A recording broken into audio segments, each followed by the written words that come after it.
1962ರಲ್ಲಿ China ನಮ್ಮ ಮೇಲೆ ದಾಳಿ ಮಾಡಿತು. ಚೀನಾದ ದಾಳಿ ಆಗುವಂಥ ಸಂದರ್ಭದಲ್ಲಿ ನಮ್ಮ ದೇಶದ ಒಳಗಡೆ ಇರುವಂಥ ರಾಜಕೀಯ ವ್ಯವಸ್ಥೆಗಳು ಸರಿ ಇರಲಿಲ್ಲ. ಒಬ್ಬ ಕೃಷ್ಣ ಮೆನನ್ ಅನ್ನುವಂಥವನೊಬ್ಬ ವಿದೇಶಾಂಗ ಸಚಿವ ಇದ್ದ. ಪ್ರಾಣನಾಥ ತಾಪರ್ ಅಂತ ಇನ್ನೊಬ್ಬ ಅವರು ಸೇನಾಧಿಕಾರಿ ಇದ್ದರು. ಏನೂ ಮಾಡಲಿಲ್ಲ, ಸೈನಿಕರಿಗೆ ಏನೂ ಕೊಡಲಿಲ್ಲ. ಅದರ ಪರಿಣಾಮವಾಗಿ ಸೇನೆ ಅಲ್ಲಿ ಅನಾಥವಾಗಿ ಬಿದ್ದಿತ್ತು. ಗಡಿಯಲ್ಲಿ ಹಾಕೋದಕ್ಕೆ ಸರಿಯಾದ ಬೂಟ್ ಇಲ್ಲ, ಹೊಟ್ಟೆಗೆ ಸರಿಯಾಗಿ ಉಣ್ಣೋದಕ್ಕೆ ಅನ್ನ ಇಲ್ಲ, ಬಂದೂಕಿಗೆ ಮದ್ದುಗುಂಡುಗಳಿಲ್ಲ. ಮುಂದಕ್ಕೆ ಹೋಗಬೇಕೋ ಹಿಂದಕ್ಕೆ ಬರಬೇಕೋ ಆದೇಶಗಳು ಸರಿಯಾಗಿ ಬರ್ತಾ ಇಲ್ಲ. ಈ ಕಾಲದಲ್ಲಿ ಅಲ್ಲಿರುವಂಥ ಒಂದು ನೂರಾನಾಂಗ್ ಅನ್ನುವಂಥ ಒಂದು ಚೆಕ್ ಪೋಸ್ಟ್ನಲ್ಲಿ ಜಸ್ವಂತ್ ಸಿಂಗ್ ರಾಥೋಡ್ ಅನ್ನುವಂಥ ಒಬ್ಬ ಸೈನಿಕ ಕಾವಲು ನಿಂತಿದ್ದ. ಒಬ್ಬ ಸೈನಿಕ ಅವನಿಗೆ ಹೇಳ್ತಾರೆ, ಎದುರುಗಡೆಯಿಂದ 300-400 ಚೀನಿಯರು ಆಕ್ರಮಣವನ್ನು ಮಾಡ್ತಾ ಇದ್ದಾರೆ. ನೂರಾನಾಂಗ್ ಚೆಕ್ ಪೋಸ್ಟ್ನಲ್ಲಿದ್ದಂಥ ಜಸ್ವಂತ್ ಸಿಂಗ್ ರಾವತ್ ತನ್ನ ಹಿರಿಯ ಅಧಿಕಾರಿಗಳಿಗೆ ಫೋನ್ ಮಾಡಿ ಹೇಳ್ತಾನೆ, ಸಾಬ್ ಇಲ್ಲಿಂದ ಎಲ್ಲರೂ ಕೂಡ ನುಗ್ಗಿ ಬರ್ತಾ ಇದ್ದಾರೆ, ಮತ್ತೊಂದು ಫ್ರಂಟ್ ಓಪನ್ ಆಗ್ತಾ ಇದೆ, ಇಲ್ಲಿಂದ ಯುದ್ಧ ಆರಂಭ ಆಗುತ್ತೆ, ಜನರನ್ನು ಕಳಿಸಿ. ಹಿರಿಯ ಅಧಿಕಾರಿಗಳು ಹೇಳ್ತಾರೆ, ಅಪ್ಪ ನಮ್ಮ ಹತ್ರ ಕಳಿಸೋದಕ್ಕೆ ಜನರೂ ಇಲ್ಲ, ಮದ್ದುಗುಂಡು ಇಲ್ಲ, ಒಂದು ಕೆಲಸ ಮಾಡು, ಆ ಪೋಸ್ಟನ್ನು ಬಿಟ್ಟು ಹಿಂದಕ್ಕೆ ಬಂದುಬಿಡು ನೀನು ಅಂತ. ಪೋಸ್ಟನ್ನು ಬಿಟ್ಟು ಹಿಂದಕ್ಕೆ ಬಂದುಬಿಡು ಅಂತ ಹಿರಿಯ ಅಧಿಕಾರಿಗಳು ಹೇಳಿದಾಗ ಇವನಿಗೆ ಸಿಟ್ಟು ಬಂತು. ಅವನು ಹೇಳ್ತಾನೆ, ಮೈ ನಮಕ್ಕಿ ಕಸಂ ಕಾಯವು, ನಾನು ನೆಲ ಮುಟ್ಟಿ ಉಪ್ಪು ಹಿಡಿದು ಪ್ರತಿಜ್ಞೆ ಮಾಡಿದ್ದೀನಿ, ನಾನು ನನ್ನ ದೇಶದ 1 ಇಂಚು ಭೂಮಿಯನ್ನು ಕೂಡ ಶತ್ರುಗಳಿಗೆ ಬಿಟ್ಟುಕೊಡೋದಿಲ್ಲ ಅಂತ ಹೇಳಿ ಪ್ರತಿಜ್ಞೆ ಮಾಡಿದ್ದೀನಿ, ಜೀವ ಹೋದ್ರೂ ಪರವಾಗಿಲ್ಲ, ನಾನು ಒಬ್ಬನೇ ಹೋರಾಟ ಮಾಡ್ತೀನಿ ಅಂತ ಹೇಳ್ತಾನೆ. ಆ ಜಸ್ವಂತ್ ಸಿಂಗ್ ರಾವತ್ ಏನು ಮಾಡ್ತಾನೆ, ಅಲ್ಲಿರುವಂಥ ಎಲ್ಲ ಸತ್ತು ಬಿದ್ದಂಥ ಸೈನಿಕರ ಕೈಯಲ್ಲಿದ್ದಂಥ ಬಂದೂಕುಗಳನ್ನು ಒಟ್ಟು ಮಾಡಿದ, ಮದ್ದುಗುಂಡು ಎಷ್ಟಿದೆ ಅಷ್ಟು ಒಟ್ಟು ಮಾಡಿಕೊಂಡ. ಆ 400ರಷ್ಟು ದೊಡ್ಡ ಪಡೆಯ ಮೇಲೆ ಒಮ್ಮೆ ಆ ಗುಡ್ಡದ ಮೇಲಿಂದ ಹೋಗಿ ಫೈರ್ ಮಾಡೋದು, ಒಮ್ಮೆ ಈ ಗುಡ್ಡದ ಮೇಲಿಂದ ಹೋಗಿ ಒಮ್ಮೆ ಫೈರ್ ಮಾಡೋದು, ಮತ್ತೊಂದು ಗುಡ್ಡದ ಮೇಲಿಂದ ಹೋಗಿ ಒಮ್ಮೆ ಫೈರ್ ಮಾಡೋದು.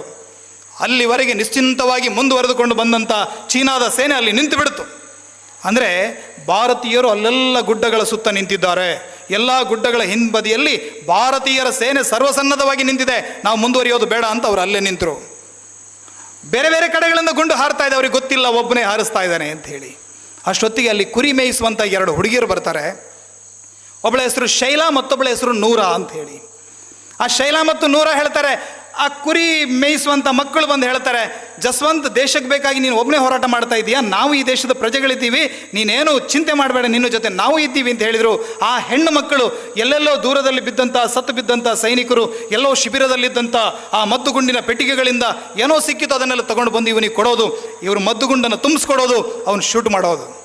ಈ ಥರ ಒಬ್ಬನೇ ಯೋಧ 2 ಪುಟ್ಟ ಲಂಗ ದಾವಣಿ ತೊಟ್ಟುಕೊಂಡಂಥ 2 ಪುಟ್ಟ ಮಕ್ಕಳ ನೆರವಿನಿಂದ 72 ಗಂಟೆಗಳ ಕಾಲ ಚೀನಾದ ಸೇನೆಯನ್ನು ತಡೆದು ನಿಲ್ಲಿಸ್ತಾನೆ.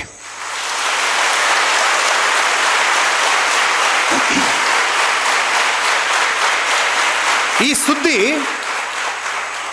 ಸುದ್ದಿ ಜಸ್ವಂತ್ ಸಿಂಗ್ ರಾವತ್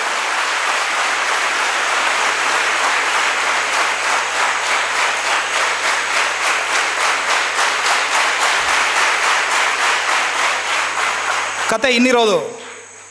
ಈ ಸುದ್ದಿ ಚೀನಿಯರ ಹೆಡ್ ಕ್ವಾರ್ಟರ್ ಅಲ್ಲಿ ಸೇನಾ ಮುಖ್ಯಸ್ಥರಿಗೆ ಗೊತ್ತಾದ ತಕ್ಷಣ ಅವರು ಹೇಳ್ತಾರೆ, ಎಲ್ಲ ಕಡೆಗಳಲ್ಲಿ ಕೂಡ ಭಾರತೀಯರು ಗಡಿ ಬಿಟ್ಟು ಓಡ್ತಾ ಇದ್ದಾರೆ, ಇಲ್ಲೊಂದು ಕಡೆಯಲ್ಲಿ ಯಾಕೆ ಏನು ಸಾಧ್ಯ ಆಗ್ತಾ ಇಲ್ಲ, ಯಾರಾದರೂ ಒಂದು ಹೆಲಿಕಾಪ್ಟರ್ ತಗೊಂಡೋಗಿ ನೋಡಿ ಬನ್ನಿ ಅಂತ ಹೇಳಿದಾಗ ಹೆಲಿಕಾಪ್ಟರ್ನಲ್ಲಿ ಬಂದು ನೋಡುವಾಗ ಒಬ್ಬ ಸೈನಿಕ ಆ ಗುಡ್ಡದಿಂದ ಈ ಗುಡ್ಡಕ್ಕೆ, ಈ ಗುಡ್ಡದಿಂದ ಆ ಗುಡ್ಡಕ್ಕೆ ಒಬ್ಬ ಸೈನಿಕ ಓಡಾಡ್ತಾ ಇದ್ದಾನೆ.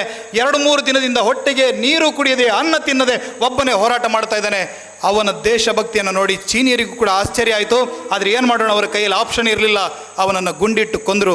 ಹಿರಿಯ ಅಧಿಕಾರಿಗಳು ಹೇಳಿದರು, ಸರ್ 72 ಗಂಟೆಯಿಂದ ನಮ್ಮನ್ನು ಆಟ ಆಡಿಸ್ತಾ ಇದ್ದವನು ಒಬ್ಬನೇ ಸರ್ ಅಂತ ಹೇಳಿದಾಗ ಆ ಹಿರಿಯ ಅಧಿಕಾರಿಗಳು ಹೇಳಿದ್ರಂತೆ, ಅವನ ತಲೆ ಕತ್ತರಿಸ್ಕೊಂಡು ಬನ್ನಿ ಅಂತ ಹೇಳಿದ್ರಂತೆ. ಆ ತಲೆಯನ್ನು ಕತ್ತರಿಸ್ಕೊಂಡು ಚೀನಾಕ್ಕೆ ತಗೊಂಡು ಹೋಗ್ತಾರೆ. ಆ ತಲೆಯನ್ನು ಕತ್ತರಿಸ್ಕೊಂಡು ಚೀನಾಕ್ಕೆ ತಗೊಂಡು ಹೋದಾಗ ಚೀನೀಯರು ಅವನ ತಲೆಯ ಅಚ್ಚನ್ನು ತೆಗೆದು ಅದೇ ರೀತಿ ಒಂದು ಕಂಚಿನ ಪ್ರತಿಮೆಯನ್ನು ಮಾಡಿ ಭಾರತದ ಸೇನೆಗೆ ಉಡುಗೊರೆಯಾಗಿ ಕೊಡ್ತಾರೆ. ಹೇಳ್ತಾರೆ, ಈ ರೀತಿಯ 100 ಸೈನಿಕರು ಸಿಕ್ಕಿದ್ರೆ ನಾವು ಇಡೀ ಜಗತ್ತನ್ನು ಗೆಲ್ತೀವಿ, ಇಂಥ ಸೈನಿಕನನ್ನು ಹೆಡೆದಂಥ ನಿಮ್ಮ ಭಾರತ ಮಾತೆ ಧನ್ಯಳು ಅನ್ನೋ ಮಾತನ್ನು ಚೀನಾದ ಅಧಿಕಾರಿಗಳು ಹೇಳಿದರು.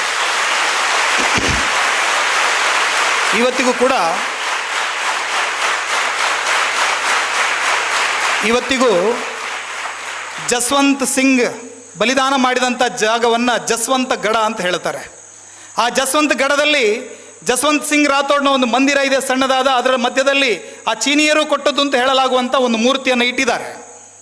ಅಲ್ಲಿ ಮೂರ್ತಿಯನ್ನು ಇಟ್ಟಿದ್ದು ಮಾತ್ರ ಅಲ್ಲ, ಪ್ರತಿದಿನ ಅವನ ಯೂನಿಫಾರ್ಮನ್ನು ಇಸ್ತ್ರಿ ಮಾಡಿ ಅವನ ಬೂಟ್ಗಳನ್ನು ಪಾಲಿಷ್ ಮಾಡಿ ಅಲ್ಲಿ ಇಡ್ತಾರೆ.